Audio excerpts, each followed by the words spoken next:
大家好，又到草莓收获的季节，可是红红的草莓都被小动物吃掉了。为了保住胜利果实，试过很多方法，也曾经用防鸟网把整片草莓罩起来。小动物是进不去了，可人也进不去，没办法对草莓进行管理。和小动物们斗智斗勇了很多次后，总算找到一个简单实用的好方法。当草莓从绿色变成这种白色的时候，就说明草莓快要成熟变红色了。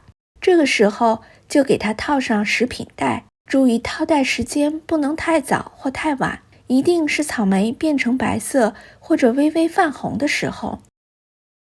把封口处封紧，3天左右的时间，草莓就开始陆陆续续变成红色。注意成熟的草莓套袋时间不能太久，高温下很容易腐烂。草莓成熟就要抓紧时间采收。